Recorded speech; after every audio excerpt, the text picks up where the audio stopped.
నమస్కారం. News 9 TV తెలుగుకి స్వాగతం. సన్నబియ్యం పథకానికి తూట్లు, డీలర్ల దందా. పేదవాడి ఆకలి తీర్చాల్సిన ప్రభుత్వ పథకం దళారుల పాలవుతుంది. ముఖ్యమంత్రి రేవంత్ రెడ్డి ఎంతో ప్రతిష్టాత్మకంగా దేశంలో ఎక్కడా లేని విధంగా తెలంగాణలో ఉచిత సన్నబియ్యం పంపిణీ చేస్తుంటే క్షేత్రస్థాయిలో కొందరు కిలాడీ డీలర్లు ప్రభుత్వ ఆశయానికి తూట్లు పొడుస్తున్నారు. పేదవాడి కడుపు నింపాల్సిన బియ్యాన్ని వెనకేసుకుని సొమ్ము చేసుకుంటున్నారు. ఇది కామారెడ్డి జిల్లా తాడ్పాయి మండలం ఎర్రపాడు గ్రామంలో వెలుగు చూసిన సంచలన వ్యవహారం. అవును, మీరు వింటుంది నిజం. ఎర్రపాడు గ్రామంలోని ration dealer L Pranay Kumar number C3/3995/2024 బహిరంగంగానే అక్రమాలకు తెరలేపారు.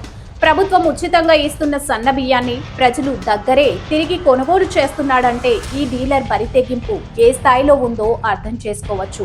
కిలోకు కేవలం 18 నుండి 20 రూపాయలు ఆశ చూపి పేద ప్రజల నుంచి బియ్యాన్ని వెనక్కి తీసుకుంటున్నాడు.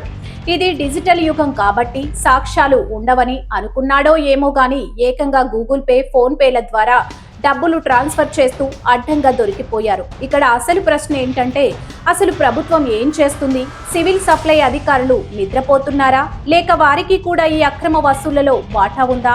ఒక డీలర్ ఇంత ధైర్యంగా ఊరి మధ్యలో దందా చూస్తుంటే పర్యవేక్షించాల్సిన యంత్రాంగం ఏం చేస్తుంది? ఎర్రపాడులో ఒకే చోట 2 షాపులు నడుపుతున్నారంటే అర్థమవుతుంది అధికారుల ఆశీస్సులు పుష్కలంగా ఉన్నాయని. ఒక్కరికే 2 షాపులు, జిల్లాలో ఒక్కో డీలర్కు 2 షాపులు ఎలా కేటాయిస్తారు? ఇది నిబంధనలకు విరుద్ధం కాదా? అధికారుల మౌనం ఫిర్యాదులు అందుతున్నా సివిల్ సప్లై అధికారులు ఎందుకు స్పందించడం లేదు?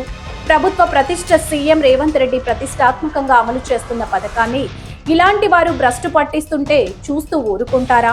స్థానిక ప్రజలు తీవ్ర ఆగ్రహం వ్యక్తం చేస్తున్నారు. మా బియ్యం మాకిచ్చి మళ్ళీ మా దగ్గరే కొనుక్కొని బ్లాక్ మార్కెట్ కు తరలిస్తున్న ప్రణయ్ కుమార్ లాంటి వారికి లైసెన్స్ ఎలా ఇస్తారు అని ప్రశ్నిస్తున్నారు.